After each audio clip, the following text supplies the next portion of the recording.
that junk on Adam. It's a choice. Okay, I hope y'all get the choice. Y'all got the choice, right? Y'all got that. I don't have to go back to that. Choice. Amen.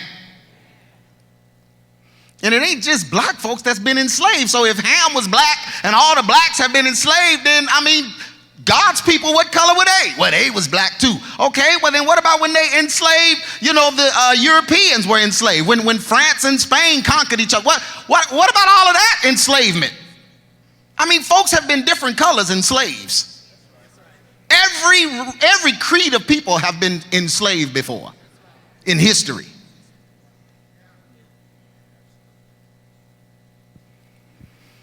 We are either in the world and not of it, or we are in it and of it. Not being of the world is a blood reference. Let me explain. The world is used biblically to describe those that have the sin of Adam still operating in their blood. So when the sin of Adam is still in your blood and active, you are of the world. Those that have accepted Christ no longer are under the blood curse because we've applied the sinless blood of God. So we are no longer of the world. We are in the world, but we are not what? Of the world. It's all about choice. 1 John 2:15-17, love not the world, neither the things that are in the world. If any man love the world, the love of the Father is what? Not in him. For all that is in the world, the lust of the flesh, the lust of the eye, the pride of life, is not of the Father, but is of the world. And the world passeth away, and the lust thereof. But he that what? Oh my goodness. He that doeth the will of God does what? Choice. He that doeth what God says makes a choice to live forever. It's a choice, not race, not skin. Choice. What is the lust of the flesh? Lust of the flesh is looking upon flesh and desiring it.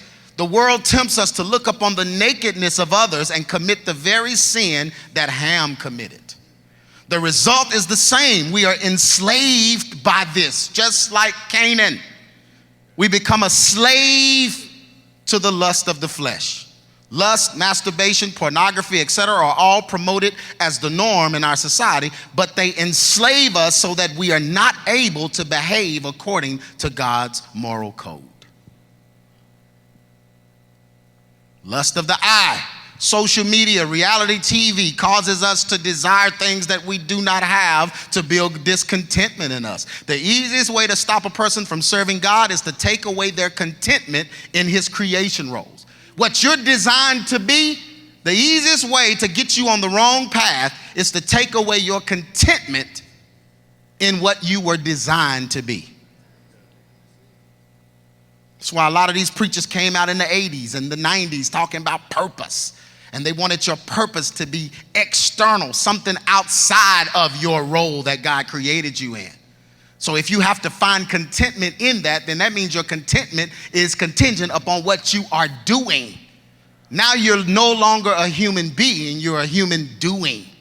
That's based on the applause of people. How much people like you, want you, follow you. Now you are working to please people and not God. You're out of your role. When you're out of your role, you are easily made discontent. Yeah. When you're in your role, you're content with anything. In your role.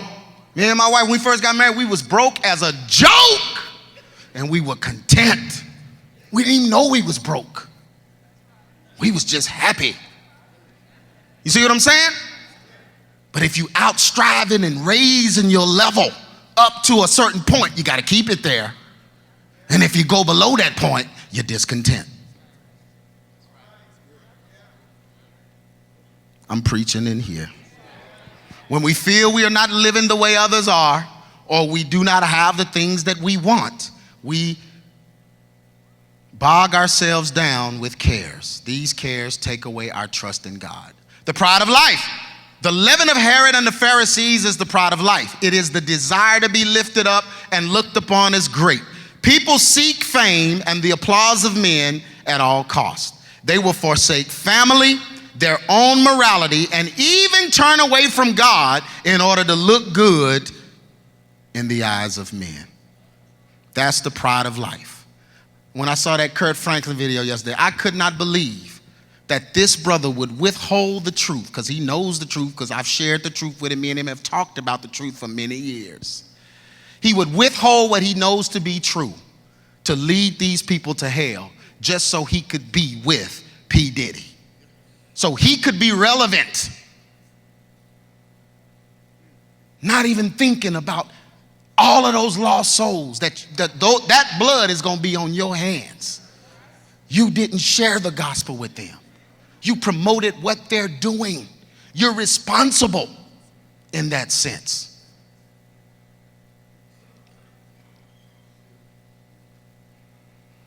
Acts 10:34. Then Peter opened his mouth and said, you remember when Peter first came on the scene, everything he opened his mouth and said was dumb. So Peter opened his mouth. You know, in Acts around this time, we started looking forward to him opening his mouth. He opened his mouth and declared, he said, of a truth, I perceive that God is no respecter of persons. Y'all, this is finna kill every race argument ever, the next part. But in every nation, he that feareth him and worketh righteousness is what?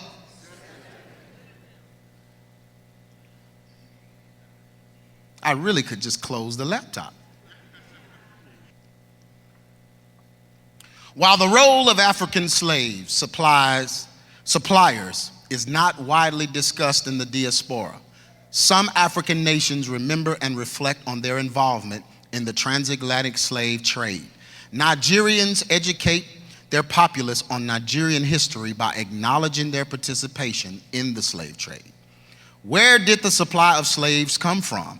First, the Portuguese themselves kidnapped some Africans, but the bulk supply came from the Nigerians. These Nigerian middlemen moved to the interior where they captured other Nigerians who belonged to other communities. The middlemen also purchased many of the slaves from the people in the interior. Many Nigerian middlemen began to depend totally on the slave trade and neglected every other business and occupation. The result was that when the trade was abolished by England in 1807, these Nigerians began to protest. As years went by and the trade collapsed, such Nigerians lost their source of income and became impoverished. It's by Sheldon M. Stein.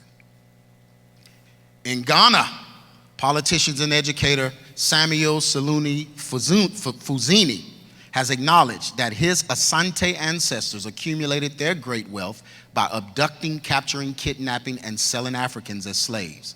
Likewise, Ghanaian diplomat Kofi Awunor has written, I believe there is a great psychic shadow over Africa, and I believe that too.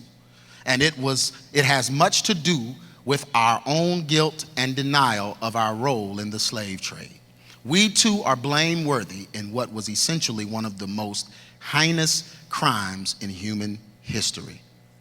Public officials and the president of Benin apologized for their nation's role in selling millions of fellow Africans to white slave traders.